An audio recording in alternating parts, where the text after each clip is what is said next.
সকল সাংবাদিক বন্ধুদের ত্রিপুরা স্টেট কোঅপারেটিভ ব্যাংকের তরফ থেকে আন্তরিক প্রীতি ও শুভেচ্ছা জানাচ্ছি। আজকের এই সাংবাদিক সম্মেলনে আপনারা উপস্থিত হওয়ার জন্য আমরা আমাদের ব্যাংকে ত্রিপুরা স্টেট কোঅপারেটিভ ব্যাংকের নিয়োগ সংক্রান্ত বিষয়ে কিছু ক্লারিফিকেশান আপনাদের কাছে আমরা রাখতে চাইছি, আপনাদের মাধ্যমে সবাই জানার জন্যে। আমরা ত্রিপুরা স্টেট কোঅপারেটিভ ব্যাংক আধিকারিক, ক্লার্ক এবং সাবস্টাফ এই তিনটি ক্যাটাগরির বিজ্ঞপ্তি আমরা 28/10/2023 তারিখে আমরা দিয়েছিলাম।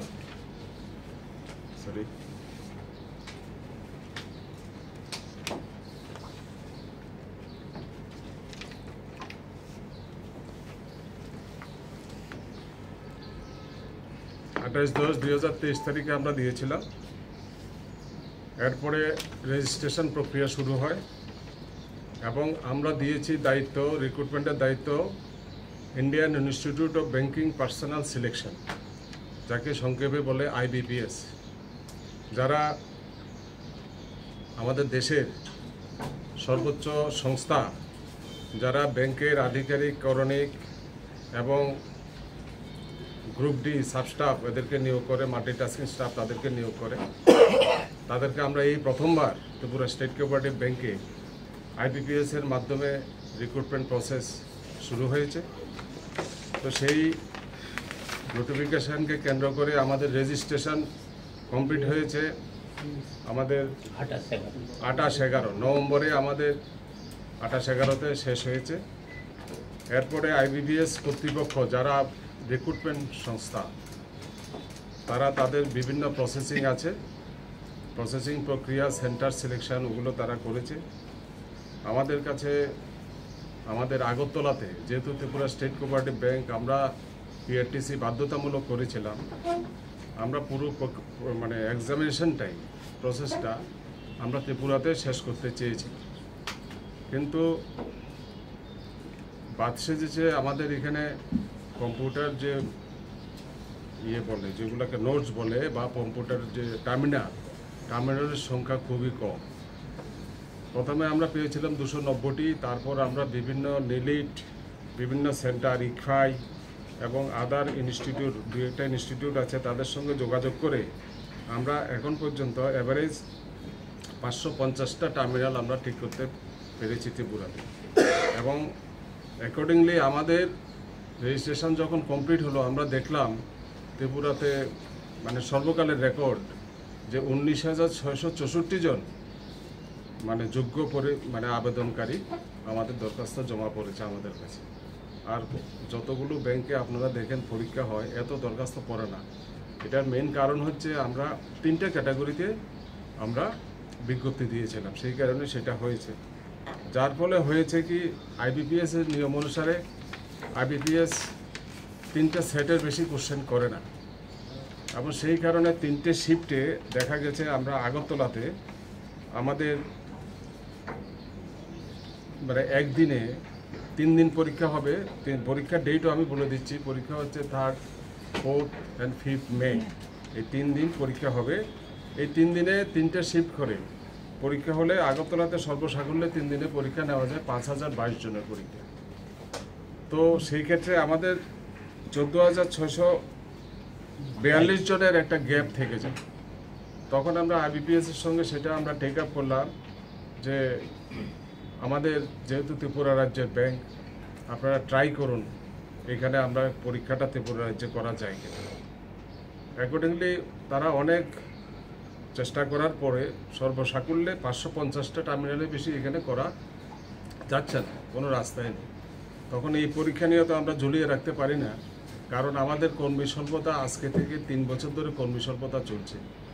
এই ভ্যাকেন্সিটা 2020 সালের ভ্যাকেন্সি, আজকে 2024 চলছে। মোরওভার আমাদের প্রতি মাসেই আমাদের রিটায়ারমেন্টে যাচ্ছে বিভিন্ন ক্যাটাগরির অফিসার, ক্লার্ক এবং সাবস্টাফ, সবাই রিটায়ারমেন্টে যাচ্ছে। সেই জায়গায় দাঁড়িয়ে আমাদের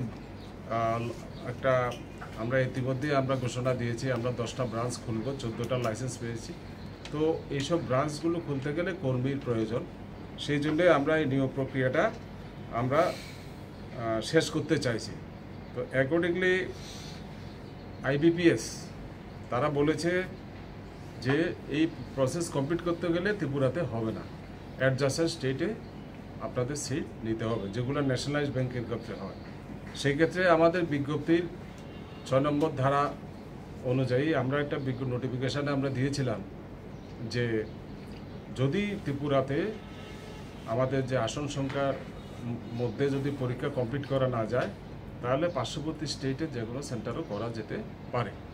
অ্যাকর্ডিংলি তারা আগরতলা, শিলচর, গুয়াহাটি, ডিব্রুগড়, যোরহাট এবং তেজপুর এগুলো লিস্ট পাঠিয়েছে আমাদের কাছে। যখন লিস্ট পাঠালো তখন আমাদের বক্তব্য ছিল, ঠিক আছে, এগুলোর মধ্যে আমাদের প্রসেসটা তো কমপ্লিট করতে হবে, কিন্তু যথাসম্ভব যারা লেডিস ক্যান্ডিডেট রয়েছে এবং যারা ফিজিক্যালি হ্যান্ডিক্যাপড, ফিজিক্যালি চ্যালেঞ্জড যারা রয়েছে তাদেরকে যাতে আগরতলায় দেওয়া হয়, এবং আমাদের ডিপার্টমেন্টাল যারা ক্যান্ডিডেট তাদেরকেও যাতে আগরতলায় দেওয়া হয়।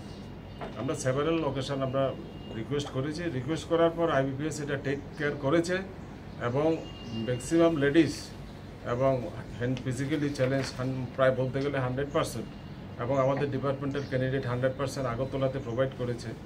কিছু লেডিস অ্যাকোমোডেট করতে পারেনি, যার ফলে কিছু সংখ্যক, একেবারে 10%ও হবে না, আরও কম লেডিস আদার সেন্টারে পড়েছে। তো এই প্রসেস কমপ্লিট করতে গেলে IBPS-এর নিয়ম অনুসারে আমাদের ব্যাংকের থেকে একটা প্রস্তুতি থাকে, প্রত্যেকটা সেন্টারে ভেন্যু ব্যাংক অফিসার দিতে হবে। সেই অনুযায়ী আমরা মোর দেন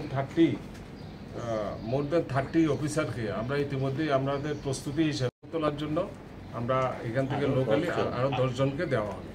তো আপনাদের জ্ঞাতার্থে বলে রাখি, আগরতলাতে 5টি সেন্টার অ্যাভেলেবেল হয়েছে। সেগুলো হচ্ছে ত্রিপুরা.info.com-এ একটা আছে, ত্রিপুরা ইনস্টিটিউট অফ টেকনোলজিতে একটা আছে, পরীক্ষা নেওয়া হবে। ইকপে ইউনিভার্সিটিতে নেওয়া হবে, সেটা কিন্তু উইকেন্ডে, শনি এবং রবিবার। হ্যাঁ, কারণ ইকপে তো কলেজ খোলা থাকে, এই 2 দিনকে আমাদের দিয়েছে। ন্যাশনাল ইনস্টিটিউট অফ নিলিট যেটা বলে সেটা আছে। তারপর দিয়ে কম্পিউটার পয়েন্ট দুর্গাচমনি, আরেকটা আছে শ্রী শ্রী ডিভাইন সেন্টার, সেটাও দুর্গাচমনি। আগরতলাতে এই 5টি সেন্টারে পরীক্ষা হচ্ছে। মোট 3 দিনে 5022 জনকে পরীক্ষা নেওয়া যাবে। আর গুয়াহাটিতে 9457 জনের পরীক্ষা হবে, যোরহাটে 2203 জনের পরীক্ষা হবে, শিলচরে 440 জনের, আর ডিব্রুগড়ে 1252 জনের, তেজপুরে 1260 জনের। এই পরীক্ষাগুলো নিয়ে মোট 19,664 জনের পরীক্ষা 3, 4, 5 হবে। তো এই হচ্ছে বিষয়। আপনাদের মাধ্যমে আপনাদের ডেকে বলার অর্থ একটাই হচ্ছে, এই সেন্টার নিয়ে অনেক মহলে, কিছু মহলে একটু আলোচনা চলছে, সেন্টার কেন বাইরে পড়লো। কিন্তু আমাদের ত্রিপুরাতে আমরা 4-5 মাস বলতে গেলে আমরা যথাসম্ভব চেষ্টা করেছি এই সিট সংখ্যা যাতে বাড়ানো যায়। সিট সংখ্যা ছিল, দুর্গাচমনিতে একটা ডিজিটাল সেন্টার ছিল, এক্সাম সেন্টার, সেই সেন্টারটার সঙ্গে আমাদের IBPS-এর টাই আপ নষ্ট হয়ে গেছে, যে কোনো কারণে হোক আমরা জানি না, তো তাদের সঙ্গে টাই আপ নেই। তো এখানে 500 টার্মিনাল ছিল, যার ফলে আমাদের এখানে এগুলো যোগ করলেও IBPS প্রসেসটা কমপ্লিট করতে পারতো না, পার্শ্ববর্তী স্টেটে আমাদের সেন্টার দিতেই হতো। তো সেই হিসেবে অনেকেই আমাদের এই পরীক্ষার সেন্টার নিয়ে কয়েক জায়গাতে কথা হয়েছে। তো আমরা ভাবলাম যে আমাদের বিষয়টা আমরা কোন জায়গায় আছি, কেন কোন পরিস্থিতিতে আমরা এই পরীক্ষাটা নিচ্ছি, এবং এই পরীক্ষাটা নিতে গেলে কি আমাদের করণীয়, সব কিছু আপনাদের মাধ্যমে বলার চেষ্টা করলাম। তো আপনাদের যদি কোনো প্রশ্ন থাকে, যারা বাইরে যাবে, মানে গুয়াহাটি বা আপনারা কোনো না, টিএডিএ এসব পরীক্ষা কখনো থাকে না, এটা ওন কোর্স, সেটা আগেই বলা আছে, নোটিফিকেশনেই বলা আছে। নোটিফিকেশনের সময় কি বলা হয়েছিল যে আগরতলার বাইরে সেন্টার হবে? হ্যাঁ, বলা আছে। হ্যাঁ, এটা আমি প্রথমেই বলে দিয়েছি। হ্যাঁ, যদি আগরতলাতে অ্যাভেলেবিলিটি না থাকে তাহলে আগরতলার বাইরেও আমাদের সেন্টার পড়বে। কিন্তু অনলাইনে যখন অ্যাপ্লাই করছে তখন কিন্তু অপশনটা আগরতলায় এসেছিল, এবং যারা আবেদন করছে না, নিচে পয়েন্টগুলো দেখবেন, নিচে পয়েন্টে লেখা আছে। যারা অ্যাপ্লাই করছে তাদের বক্তব্য হলো তারা যখন অথরিটির সঙ্গে কথা বলছে তখন অথরিটি বলছে আগরতলা পরীক্ষা। না, প্রেফারেবলি আগরতলাতে পরীক্ষা হচ্ছে।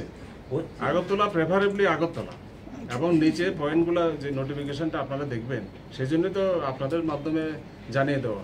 আপনারা দেখবেন যে সেখানে বলা আছে যে যদি কোনো কারণে যদি আগরতলাতে অ্যাভেলেবেল না হয় তাহলে পার্শ্ববর্তী সেন্টারে যেতে হবে। সেটা আমাদের নোটিফিকেশন একদম ক্লিয়ার। এই জায়গাটা আমরা একদম ক্লিয়ার করে রেখেছি, কারণ আমরা নিজেরাই তো জানি না যে আগরতলাতে কয়টা টার্মিনাল ছিল এবং কত সংখ্যক দরখাস্ত কত সংখ্যক দরখাস্ত। আমার মনে হয় এখানে একটু কোথাও ভুল হয়েছে যে অফিসার ক্লার্ক মালিকরা একসঙ্গে আপনারা না নিলে বোধহয় এই না, তাহলেও একই সমস্যা হতো। মাসে 3 বার নেওয়া যেত, 3 স্টেপ করে। না, অফিসার না, না, না না না না কি এবার অফিসারদের আপনি 3 দিন লাগবে তো 19,000 আছে, 5,000 করে 3 দিনে 5,000 নেওয়া যায়, অটোমেটিক অ্যাডজাস্ট হয়ে যেত। না মানে চেষ্টা করলে আপনার এটা হতো। শুনুন, আমি বলছি কি, 3 স্টেপে পরীক্ষা নিলে হতো। না আমি বলছি কি আপনাদের, ঠিক আছে আপনার প্রশ্নটাও ইয়ে আছে, আমরা আইবিপিএস এর সঙ্গে এটা টেক আপ করেছি। আইবিপিএস এমন একটা সংস্থা, তারা দিল্লি থেকে আমাদের সঙ্গে, মুম্বাই থেকে আমাদের সঙ্গে মেলে তাদের সঙ্গে যোগাযোগ, আর কোনো তারা যোগাযোগ নেই। তারা আমরা যা বলছি রিপ্লাই দিচ্ছি, তারা পাল্টা রিপ্লাই দিচ্ছে, মুহূর্তে আমাদের সঙ্গে হয়তো ওভার ফোনও কথা হচ্ছে। আর আমি ক্যাটাগরি ওয়াইজ আমরা দিয়েছি একটি কারণ, আমাদের ভ্যাকেন্সি আছে কিন্তু আরও বেশি, 351। আমরা কিন্তু এতটা দিইনি। আমরা প্রথমবার দিয়েছি যে এইগুলো আমাদের অতি অবশ্যই নেওয়া প্রয়োজন, কারণ আমাদের প্রতি ব্রাঞ্চে অনেক ব্রাঞ্চ আছে, আমাদের ক্লার্ক দিয়ে ব্রাঞ্চ চালাতে হচ্ছে, ক্লার্ককে ইনচার্জ করে ব্রাঞ্চ চালাতে হচ্ছে, এরকম 8 থেকে 10টা আছে। আমার ইমার্জেন্সি এটা দরকার। এরপর থেকে যত পরীক্ষা হবে আর এই ধরনের পরীক্ষার সম্মুখীন হবে না। আপনি যেটা বললেন ওই লাইনটি আমরা নেব, ক্যাটাগরি ওয়াইজ প্রতি বছর ক্যাটাগরি। যেমন বলা যেতে পারে যে আপনারা এটা থেকে আপনারা একটা শিক্ষা নিচ্ছেন আপনারাও। আমরা তো ফার্স্ট টাইম, না সেটাই বলছি, আমরা যে ফার্স্ট টাইম আইবিপিএস 8 বছর পর আবার পরীক্ষা, 8 বছর পর পরীক্ষা হচ্ছে ফার্স্ট টাইম। আর ত্রিপুরার যারা পিআরটিসি যারা আছে, সেটা আমরা ম্যান্ডেটরি করেছি, ত্রিপুরার ছেলে মেয়েরা যাতে সুযোগটা বেশি পায় সেই জন্য আমরা বেশি কেন 100%। স্যার বলছি, আচ্ছা, আগরতলায় কারা পরীক্ষা দেবে আর বহিরাজ্যে গিয়ে কারা পরীক্ষা দেবে? মহিলা ক্যান্ডিডেট এবং যারা ফিজিক্যালি হ্যান্ডিক্যাপ। মহিলার ফিজিক্যালি 5,022 জন। 5,022। স্যার এখানে তো স্যার না, মহিলা এবং ফিজিক্যাল হ্যান্ডিক্যাপ নিয়ে 5,022-এরও বেশি। কিছু মহিলা ক্যান্ডিডেটের আগরতলার বাইরে কভার করতে পারেছে, সেই সংখ্যাটা তো আমরা এখন বলতে পারছি না, তবে খুব একটা বেশি না পড়েছে আমাদের কাছে। আমি ব্যক্তিগতভাবে 3-4টে ফোন পেয়েছি, কিন্তু ছেলেদের কাছ থেকে অসংখ্য ফোন পেয়েছি। স্যার এখানে স্যার 3/24, 4/24 স্যার 3 দিন দেওয়া হয়েছে পরীক্ষা। স্যার এটা কি বাড়ানো যায় না? কোনটা পরীক্ষার ডেটগুলো? পরীক্ষার ডেটগুলো আইবিপিএস এর যে নিয়ম, তারা 3 সেটের বেশি কোশ্চেন করে না। 3 সেটের বেশি কোশ্চেন করলে কোশ্চেন লিক আউট হয়ে যাওয়ার চান্স থাকে। তার জন্য এই হলো ব্যাপার। আসলে ওরা ওদের মতো প্রসেস করেছে। আপনাদের কি আমাদের মানে ধলাই থেকে ওদিকে যারা আছে ওদেরকে আপনি মানে ওয়ার্ড দিলে ওরা খুব প্লিজ এখন তো এটা মানে ওরা ওদের মতো করেছে, তো আপনাদের কোনো হাত নেই না, আমাদের হাত। আসলে এটাই প্রবলেম হয়ে গেছে। তো আইবিপিএস একটা বিশাল বড় সংস্থা আছে, রিজার্ভ ব্যাংক থেকে, নাবার্ড থেকে, এসবিআই, পেন, মানে যত ন্যাশনালাইজড ব্যাংক সব, মানে ওরাই একমাত্র অথরিটি ইন দি কান্ট্রি, মানে অথরাইজড। আইবিপিএস অন্য রাজ্যে যখন পরীক্ষা নেয়, ওরা মানে এই পরীক্ষা নেওয়ার জন্য পরিকাঠামোটা কোত্থেকে নেয়? আপনাদের আইবিপিএস এর কি নিজস্ব এরকম পরীক্ষা কেন্দ্র আছে নাকি? না, আইবিপিএস কি করে, আইবিপিএস একটা হচ্ছে রিক্রুটমেন্ট সংস্থা, সর্বভারতীয়, এবং এটা ভারত সরকার স্বীকৃত সংস্থা। এটা ব্যাংকিং পার্সোনাল সিলেক্ট করে, এবং সেটার ইনস্টিটিউশনাল মেম্বার যারা আছে, ন্যাশনালাইজড ব্যাংকগুলো আছে, এখন কোঅপারেটিভ ব্যাংকগুলো হচ্ছে মেম্বার। কিছুদিন আগে Telangana cooperative bank, Hyderabad cooperative bank, এইসব ব্যাংকে, উড়িষ্যা, বিহার, এগুলো হচ্ছে। আমি সেটা বলছি না, আমি বলছি ওদের পরীক্ষা নেওয়ার কি ওদের নিজস্ব কোনো পরিকাঠামো আছে নাকি? ওদের পরিকাঠামো, ওরা টিসিএস, টাটা কনসালটেন্সি সার্ভিসের সঙ্গে তাদের সেন্টারগুলো ওরা ভাড়া নেয়। সব রাজ্যে এরকম ভাড়া নিয়ে, এবং সেটা করে থ্রু টিসিএস, টাটা কনসালটেন্সি সার্ভিসকে, মানে ইনফ্রাস্ট্রাকচার হচ্ছে tata consultancy service. Tata consultancy service তারা টেকনিক্যাল পুরো পার্টটা দেখে, যেহেতু অনলাইন এক্সামিনেশন, পুরো পার্টটা তারাই দেখে। স্যার ফর্ম ফিল আপের ডেটটা কত ছিল স্যার? ডেটটা ফর্ম ফিল আপের ডেটটা 850 ছিল, SC ST